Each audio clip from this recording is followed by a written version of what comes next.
I just turned 29 and I realized being realistic is the worst advice I ever followed. Here are the things I wish I knew at 20. Okay, so I just had my 29th birthday, and it's one of those birthdays that hits you a little differently, you know? You're not old, but you're definitely not 20 anymore. You're in this weird, amazing, and sometimes confusing in between stage. And it got me thinking. I started looking back at my early 20s, at all the things I stressed over, all the nights I was completely lost, and all the simple truths I just didn't get. If I could hop in a time machine and sit down with my 20-year-old self, who, let's be honest, was probably too busy thinking he knew everything to actually listen. There's a whole list of things I'd share. But the very first one, the one I'd write in big, bold letters, it's the one that changes everything else. I call this first big lesson, the author, you don't know you are. It sounds a bit dramatic, I know, but stick with me. For most of my early 20s, I felt like life was just happening to me. A bad day at work? Well, that's just how it is. A relationship ending? Just my bad luck. A missed opportunity? The universe must be against me.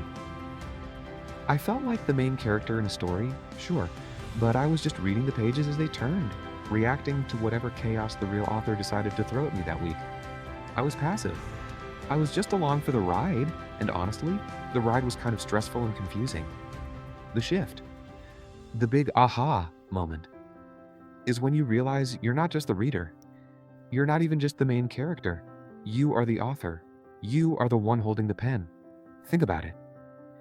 In any book, the most powerful tool is the narration.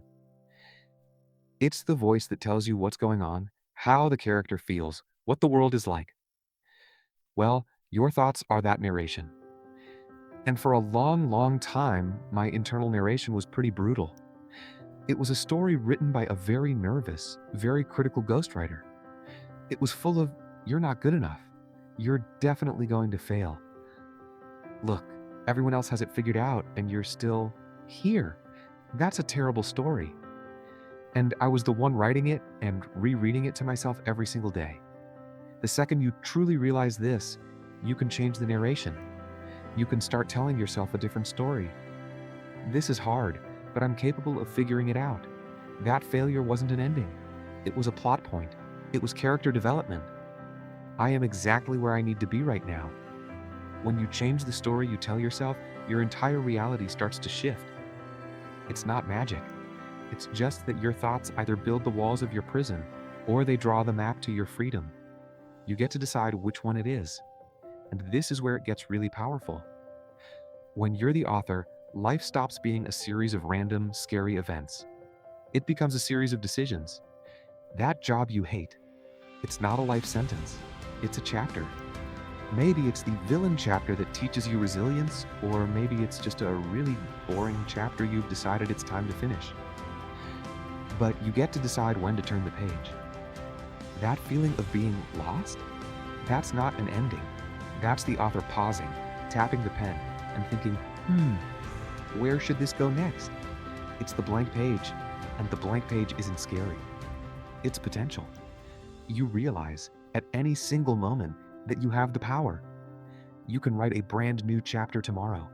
You can introduce a sudden, wild plot twist. You can decide your story was a drama for a while, but now you're pivoting. You want it to be an adventure novel. Heck, you can even decide the whole book isn't working. You can close it, put it on the shelf, and start a completely new one, Volume 2. That is the freedom I wish I understood at 20. I was waiting for permission.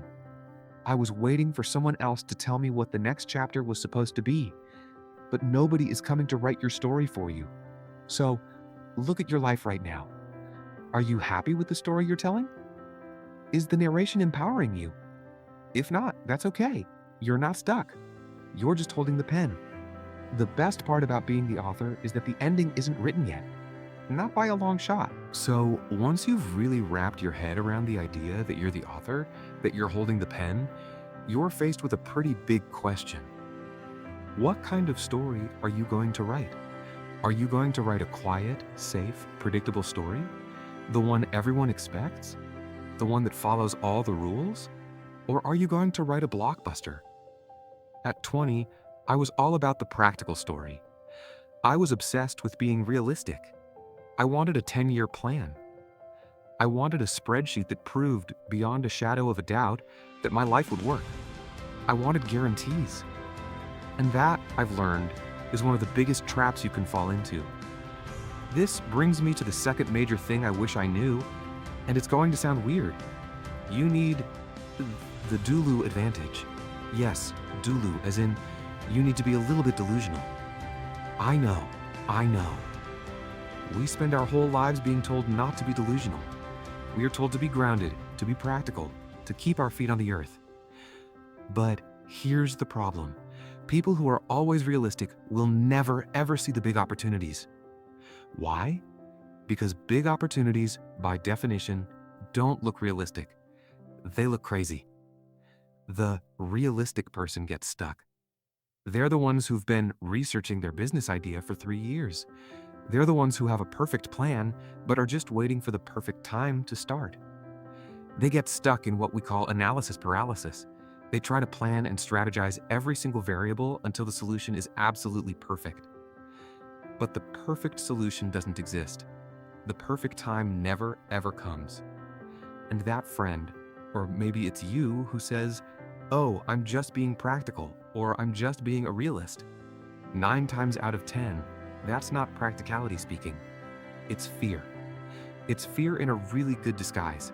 It's the fear of failing, the fear of looking stupid, the fear of trying something and finding out you're not good enough.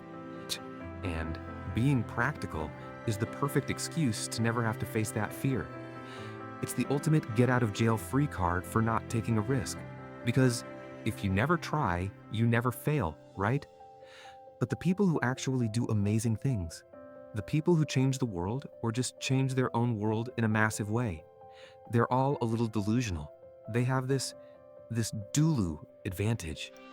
They have the audacity to believe they can achieve the impossible. They look at the 99% chance of failure and focus on the 1% chance of success. They're delusional enough to think, why not me? They break all the rules.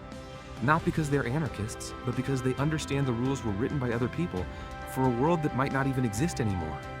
They're writing their story, remember? They're not following someone else's template. Now, let's be real. Most of the time, when they aim for the impossible, they don't make it.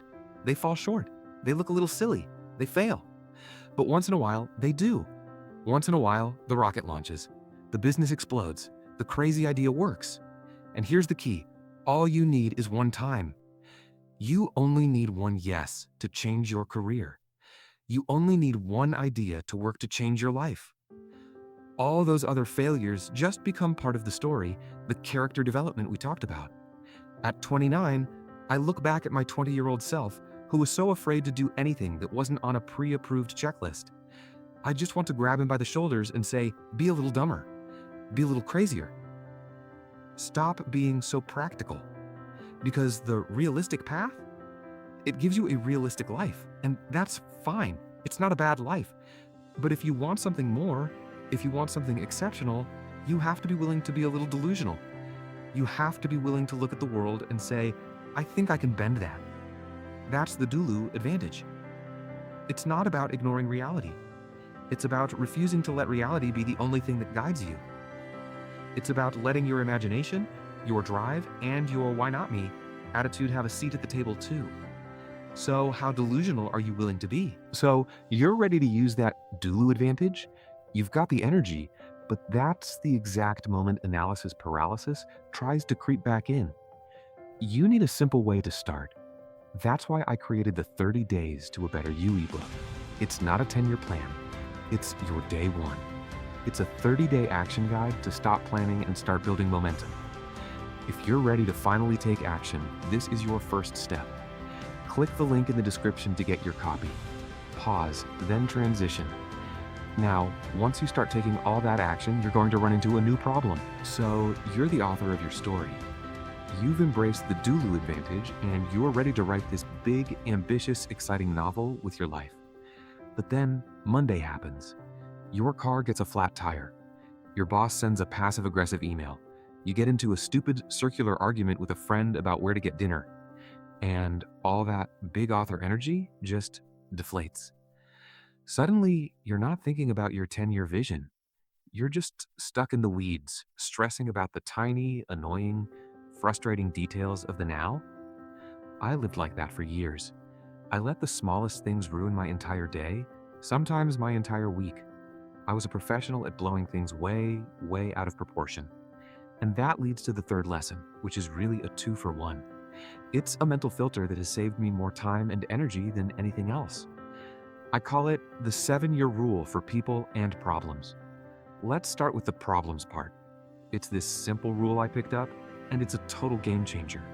It's the 7x7 rule. It goes like this. If it's not going to matter in 7 years, don't spend more than 7 minutes being upset about it. Read that again. 7 minutes. That rude comment someone left on your post? Will you care in 7 years? No. You've got 7 minutes. Set a timer. Be mad. Then, let it go.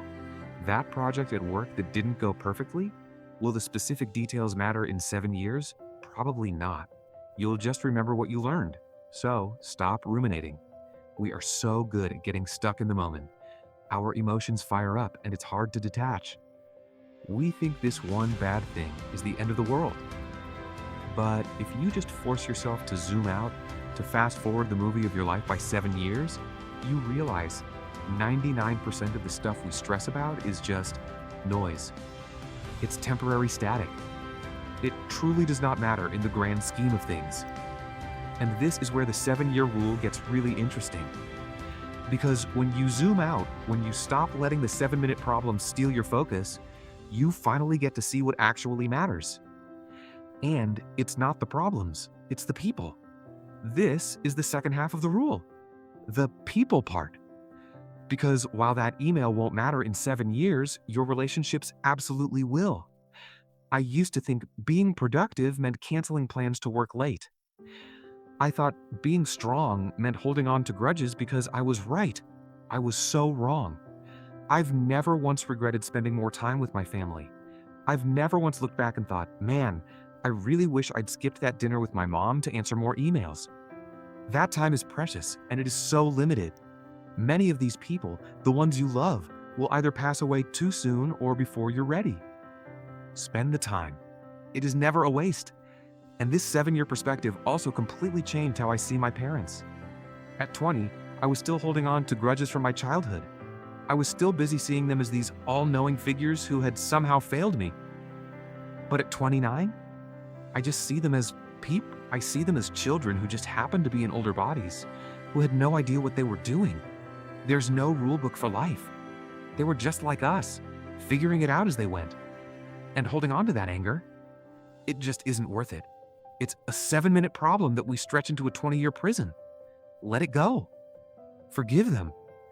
This perspective also applies to your friends. People will come and go. It's one of the hardest but most important truths. Someone who was your best friend at 22 might be a stranger at 29, and that's okay. It doesn't mean the friendship was a failure. It just means that chapter is over, and it goes both ways. You don't have to feel obligated to keep in touch with every single person you've ever been friends with. You're the author, remember? It is perfectly okay and perfectly healthy to let go of what no longer serves you. So, that's the filter. The 7-year rule. It teaches you what to ignore and who to hold on to. Stop giving 7-year level energy to 7-minute problems. And start giving that big, beautiful 7-year plus energy to the people who actually, truly matter. All right, so you've got your new 7-year rule filter. You're focusing on the right people and letting go of the small-time problems. But what about the big problems? What about the problem of, what am I even doing with my life?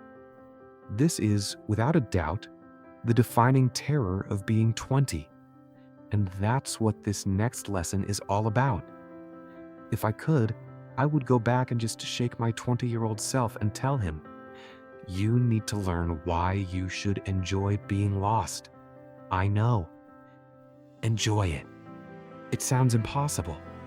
Being lost in life is one of the scariest things we go through. It's this deeply uncomfortable, almost painful stage where you feel like your past self, The high school self, the college self, is gone. That version of you has evaporated. But you haven't met your new self yet. You're just in the middle, in this void. And it feels like you're the only one. I remember when I was 22, I was working on Wall Street, which is what I thought I was supposed to do. It was the realistic path, right? And I was miserable. I was completely, terrifyingly lost. I knew I didn't want to be there, but I had absolutely no idea what I did want to do. And I looked around, and it seemed like everyone else had it figured out. All my friends were climbing their ladders, getting promotions, moving in with partners. They had a plan. And I just had this panic. What I wish more than anything is that I knew how to reframe that entire period. I wish I knew that being lost wasn't actually a bad thing. In fact, it's a really exciting thing. It's the process of you literally meeting your new self. It's the universe forcing you to shed a skin that was getting way too tight. But here's the real secret, the one that would have saved me all that panic. No one knows what they're doing. Seriously, no one. Not your boss, who seems so confident. Not your parents, who give you advice. Not that super successful friend from college whose Instagram feed looks like a perfect, curated movie. Everyone is just figuring it out as they go. People are just really, really good at making things up, acting confident, and figuring out the solution while they're walking. Life isn't a class you signed up for. There's no manual. There was no lecture on how to do your 20s that you just happened to miss. You didn't miss anything. So, if that's true, if we're all just lost and making it up, who's to say you're doing it wrong? There are no right answers. The moment you accept that, you can stop stressing about whether you're making the right choice. You just have to focus on pointing your compass in a direction that feels interesting. A direction that feels a little more like you than the place you were yesterday. And then you just walk. Now, while you're in that lost phase, you need a tool. And this one is my favorite. It's so simple. It's just adding the word yet to the end of your sentences. Our brains love to give us dead-end statements. I'm not ready. I can't do this. I don't know how. Those are all periods. Full stops. They're the end of the thought. But watch what happens when you add yet. I'm not ready yet. I can't do this yet. I don't know how yet. See? It's not a period anymore. It's a comma. It's a bridge. It's a promise. It reminds you that you can achieve it. You can learn it. You will be ready. You're just in the process of it. Being lost isn't a destination. It's a process. At 20, I saw lost as a sign of failure. At 29, I see it as the necessary and exciting first step to finding something new. You have to be lost before you can be found. So, if you're feeling lost right now, congratulations. You're not broken. You're in the middle of a transformation, and you're in very good company. So, let's recap where we are. You're the author. You're learning to be a little delusional to shoot for the moon. You're using the 7-year rule to filter out the noise and focus on what actually matters. And you're learning to embrace the chaos to actually enjoy the process of being lost. You're doing all the things. You're building your dreams. You're working hard. You're grinding. You're focused on the future. And that's the final, and maybe the most important trap. It brings me to the last lesson, the one that ties all the others together. And it's the one I struggle with the most, but it's the one I know is the truest. The good old days are now. There's this quote from The Office. Bear with me. It's when Andy Bernard is saying goodbye, and he says, "I wish there was a way to know you were in the good old days before you've actually left them." And man, that hits me every single time, because he's right. At 20, I was so busy. I was so stressed about the future, about my career, about who I was supposed to become. I was in a race, but I didn't even know what the finish line looked like. I was wasting the present. I look back at photos from that time. The tiny, messy apartment I shared with 2 friends, the cheap takeout, the late night study sessions, the feeling of having no money but all the time in the world. And I realized those were the good old days. At the time, did I think that? No. I thought it was a struggle. I thought it was just the in-between part I had to survive to get to the real good part of life. Here's the secret. This is the good part, right now. This very moment. The one you're living with all its mess, all its uncertainty, all its stress. This is it. This is the time you will one day look back on and call the good old days. So why are we so blind to it? It's because of something I call the completion myth. As humans, we're obsessed with finish lines. We think there's going to be a moment in life when we just arrive. The moment we have enough money, enough love, enough success.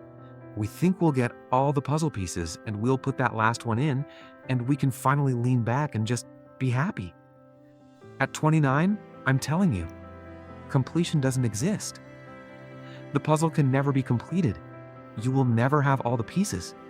And the sooner you accept that, the sooner you can actually be free. Because here's the other side of that coin. Everything in life is a trade-off. You can't have it all at once. That's not pessimism. It's just reality. Choosing to work late and build your career? That's a great choice. But it comes at the cost of the time you could have spent with your loved ones. Saving and investing for retirement? That is smart. But it comes at the cost of that fancy vacation this summer.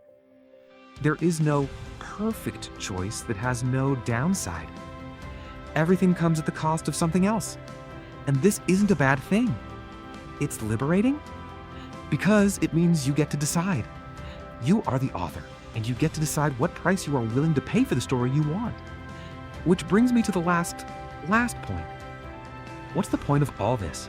The Dulu advantage, the work, the trade-offs? At 20, I thought the point of money was to buy stuff. A fancy car, a nice apartment, designer clothes. At 29, I know the true benefit of money is not to buy things. The true benefit of money is to buy time and freedom. It's the freedom to choose what you do with your life. The freedom to wake up and not be in a panic. The freedom to say no to things that don't serve you. Because time is the most valuable resource you have.